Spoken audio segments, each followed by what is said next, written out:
Headache, tense, nervous headache. Perhaps your name is Tim Cook. For poor Tim has woken up this Sunday morning with a giant headache, and its name is China. Yesterday, Apple removed all major VPN apps from its App Store in the country. These VPNs aided internet users there to get around the government's vast system of censorship and access uncensored sources of media. But by doing so, Apple has clearly decided to put its business before the interests of the population, opposition leaders and activists.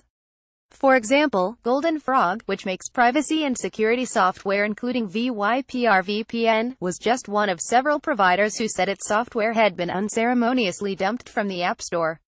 This was even after the company had supported Apple in their backdoor encryption battle with the FBI last year.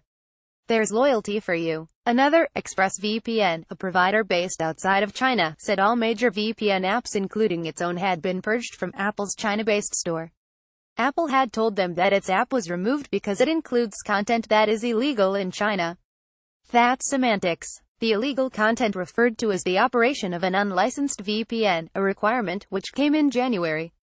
Will China ever license a VPN for users to circumvent its censorship? I think you can think of the answer to that one. This is no small matter. This is the first time China has won the battle to pressure a major foreign tech platform to get rid of software that helped people tunnel out of China's restrictive version of the internet. Is it as simple as that? This is where Tim's headache comes in. Apple's business in China is huge, but under pressure. Apple's Chinese market share and shipment volume fell for the first time last year. According to market data from IDC for 2016, Apple had a year-on-year decline in China, with the tech giant's shipments volume to China falling from 58.4 million units in 2015 to 44.9 million in 2016. Its market share dropped 4 points to 9.6%, even as the whole Chinese smartphone market actually grew 9% for the full year.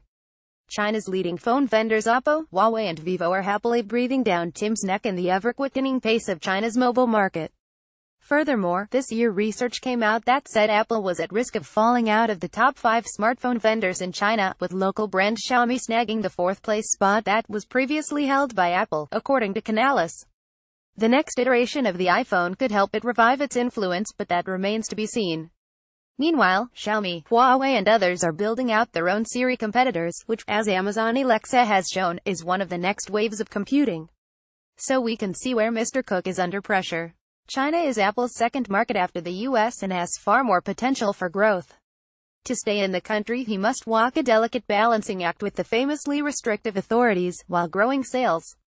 But, like a captain navigating his ship between two large rocks, he's about to get well and truly stuck. Apple can't afford to pull out of China, and in theory it can't afford to piss off the government by allowing access to unlicensed VPN apps. That leaves those that want to see outside of China via phone needing to either jailbreak their iPhones or switch to a version of Android with less oversight. The Great Fire Company offers censorship-proof alternatives like its Android VPN-free browser. But the pickings in this area are slim. Google doesn't have quite the same political headache as Apple. It can always take the "we can't control all these Android flavors as easily, sorry guys" approach. But perhaps the biggest headache Tim has is that Apple not have a leg to stand on when it is once again confronted with governmental censorship elsewhere.